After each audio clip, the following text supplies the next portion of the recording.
Assalamu alaikum wa rahmatullah, ici Rafik, ton prof d'arabe. Dans cette vidéo, on va apprendre à distinguer la lettre Dhel et Dhel de l'alphabet arabe. Si tu es prêt, hayya bina. Dans cette leçon, on va voir deux nouvelles lettres. Ces lettres-là sont la lettre Dhel et la lettre Dhel. Je vous rappelle qu'on ne lit pas les soukoun. Donc là, la première lettre, c'est Da, Do, Di. Da, Do, Di. Dan, Don, Din. Après, c'est The, Tho, The, The, Tho, The, Then, Thon, Din. On va essayer maintenant de voir la lecture des mots. Le premier mot, c'est Ja'a. Le second mot, c'est Akhada, Jadaba, Hadidon. Daba, Hida'un, Hadiqatun. Vous remarquerez que là, on a une voyelle longue, le ya, donc Hadiqatun. Quand il y a une prolongation comme ça, on va créer en fait un petit temps entre le ya et le qaf. Donc, on va pas dire Hadiqatun, on va dire Hadiqatun. Vous voyez comment je fais un petit arrêt là entre le ya et le qaf. Donc c'est pas vraiment un arrêt, en fait, je baisse complètement le son et après je produis le qaf. Et donc là, ça marque quand on entend que vous êtes en train de prononcer une voyelle longue. Donc on entend la voyelle longue ainsi. Je vais dire hadiqatun, hadiqatun. Donc voilà, je crée en fait une prononciation différente entre l'avant voyelle longue et l'après voyelle longue. Cette technique, elle est très intéressante quand on a une voyelle longue au milieu du mot. Si on l'avait à la fin du mot, ce serait différent. Si on l'avait au début du mot, on peut la faire aussi. Par contre, ce qui est important de retenir, c'est qu'au milieu du mot, il faut bien créer ce deuxième temps de prononciation pour que la prononciation soit nette. Je poursuis. Après, on a darun, baridun, hududun, jadidun, دجاجة دب دينار دروة دفاع دفتر اقتصاد. Donc là, vous voyez, le qaf, il a un soukoun. Donc notre problème dans la lecture, quand on a un soukoun au milieu d'un mot comme ça, on est obligé de marquer le soukoun. Pour le marquer, donc dans le cas du qaf, donc le qaf, on va le marquer un peu plus fort que si c'était une autre lettre de bouche. Si c'était, je sais pas moi, un ba par exemple, ce serait pas aussi marqué que le qaf, parce que le qaf, c'est une tension qu'on va créer sur le palais. Et donc du coup, on va pas dire اقتصاد, on va dire اقتصاد, اقتصاد, c'est comme un ok en fait. Vous voyez, quand on a le ok, du coup ça fait اقتصاد. Le second, c'est comme ce qu'on avait vu quand on a une voyelle longue, on est obligé de créer un deuxième temps pour marquer. Le fait de créer ce deuxième temps qui est différent par rapport au premier, ça nous permet de marquer ou bien la voyelle longue, sinon de marquer le soukoun. On va poursuivre. Le prochain mot, c'est dinon. Et donc là, vous pouvez vous poser la question, mais pourquoi là, il y a un soukoun sur le ya? Et donc, ce qui est important de retenir, c'est que là, la condition de la voyelle longue est réunie. Pourquoi? Parce que le ya ici, c'est une voyelle longue à condition qu'elle soit précédée par une voyelle brève kasra. Et là, c'est réuni. Il faut comprendre que la voyelle longue et toutes les voyelles longues, si on essayait de leur mettre une voyelle, ce serait un soukoun, ce serait pas autre chose. Ce serait systématiquement un soukoun en fait. Donc alif, ya ou waw comme voyelle longue, si vous êtes confronté à un soukoun au-dessus et que la règle qui les précède, ça veut dire que si c'est un alif, s'il est précédé d'une fatha, c'est automatiquement une voyelle longue, même s'il a un soukoun. S'il est précédé le waw d'une damma, c'est automatiquement une voyelle longue, même s'il porte un soukoun.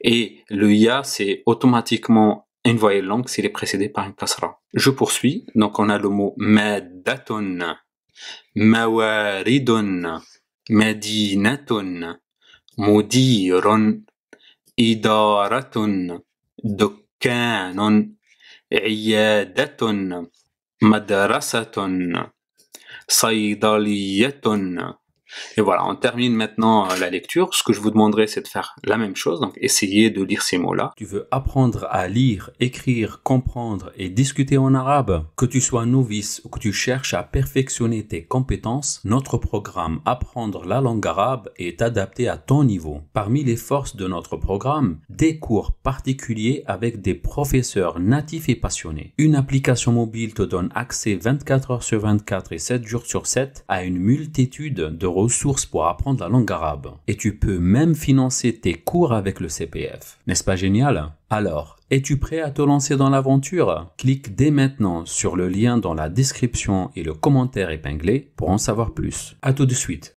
On va voir maintenant la lettre Del. Donc, comme c'est écrit ici, normalement, vous ne devrez pas avoir trop de difficultés à la prononcer parce qu'elle ressemble fortement à la lettre D en français, pardon. Et donc, au niveau de sa forme, elle a cette forme-là. Donc, c'est en fait une sorte d'angle un peu penché. Donc, faut savoir aussi au niveau de sa taille, elle n'a pas cette taille-là. On va voir par la suite son écriture et vous allez remarquer qu'elle n'est pas aussi grande que ça. Là, on l'agrandit pour qu'on puisse l'identifier.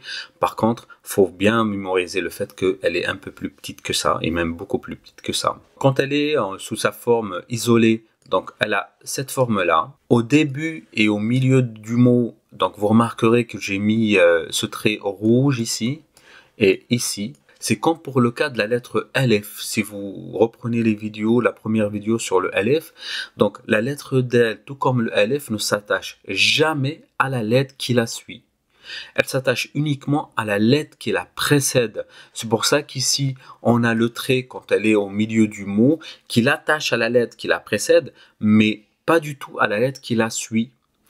Après, en position finale, on a la marque de l'attachement à la lettre qui la suit et on a la petite forme qui la termine. J'ai choisi le mot domieton comme marqué ici. Le mot domieton signifie poupée. Donc, il va se prononcer del et mim en même temps. Donc on a le del avec la damma et le mim avec sekoun, ça fait dom, dom. Après on a le ya avec la fatha, ça fait ya. Et à la fin on a ton à la fin. Et donc ça fait domyeton. Je répète encore plus lentement. Domyeton. Domyeton. Donc essayez de répéter tranquillement chez vous pour que vous pratiquiez un peu la prononciation et pour que vous puissiez maîtriser un peu plus la prononciation en arabe. On va essayer maintenant d'écrire la lettre del. Donc si vous vous rappelez du début de la vidéo où je vous montrais que le del est beaucoup plus petit, donc comme marqué là, en fait, il dépasse pas la ligne qui se trouve au-dessus de la ligne d'écriture. Donc si on essaie de l'écrire, ce serait ainsi en fait. Ça, c'est le del. C'est un petit angle penché et après qui revient à la ligne d'écriture. Au milieu, ou plutôt à la fin du mot, donc on l'attache à la lettre qui le précède et on écrit notre del. Et là, on a fait le del. Après, si on essaie d'écrire le mot domieton, donc on va faire ainsi, del avec une damma au-dessus. On a le mime ainsi avec le soukoun. Je vous rappelle que le mime, on aura une vidéo propre à cette lettre-là et la lettre ya qui va arriver après et qui va nous reprendre sa forme, sa prononciation et son écriture. Donc le ya, il est ainsi. Donc on a la petite pointe qui remonte jusqu'à la ligne au-dessus de la ligne d'écriture avec 2 points en dessous, une fatha au-dessus et à la fin, on a le ton qui arrive ici avec les 2 points, le tanwin de damma. Et là, on a écrit domyaton. Vous remarquerez que dans sa forme, elle ressemble à la lettre qu'on a vue précédemment, qui était la lettre del. Mais il y a une petite différence. Donc, si vous reprenez les précédentes vidéos qu'on a publiées pour les lettres de l'alphabet, il y a la lettre tha qui a 3 points au-dessus. Donc, le del et le tha ont pratiquement le même mécanisme de prononciation. Je m'explique. Si vous reprenez la vidéo, donc je vous mettrai le lien pour revoir la vidéo sur la lettre tha. Et donc la lettre tha, on avait dit, on va poser le bout de sa langue entre les dents du haut et les dents du bas. Et on va pousser un son T. Et donc ça fait tha, tha. Donc si on essaye de faire la même chose pour le vel, on va mettre le bout de sa langue entre les dents du haut et les dents du bas, mais cette fois-ci, on va pas pousser un son T, on va pousser un son D. Et donc ça fait tha, tha, tha. Et donc là, c'est la lettre dhal. Au niveau de son écriture, on va l'écrire ainsi. Donc après, au niveau de sa forme dans un mot, donc quand elle est isolée, elle a cette forme-là. Quand elle est au début et au milieu du mot, donc je vous rappelle que c'est comme pour le del, elle s'attache jamais à la lettre qui la suit. Par contre, elle s'attache bien à la lettre qui la précède. Et voici là sa forme finale, quand elle est à la fin d'un mot. Le mot qu'on a choisi pour illustrer la lettre del, c'est dhebon. Et ce mot-là va se prononcer en deux temps. Donc, on a le dhe, donc c'est le dhel qui a une kasra et une hamza qui porte un soukoun, donc ça fait dhe, dhe. Et à la fin, on a bon, bon. Donc, ce qu'on voit ici, cette forme-là, ainsi, c'est une hamza. Donc, faut savoir que la hamza, on va arriver à la traiter dans la suite des vidéos. On va essayer maintenant d'écrire la lettre del. C'est comme pour le del. Donc, il a une petite forme. Donc, c'est un petit angle. Donc, qui doit pas trop dépasser la ligne au-dessus de la ligne d'écriture. Par contre, à la différence du del, il a un point dessus. Quand elle est au milieu ou bien à la fin d'un mot, il a cette forme-là. Donc, maintenant, on va essayer d'écrire dhebon. Donc, ce sera ainsi, avec une hamza. Et là, on finit avec le bas.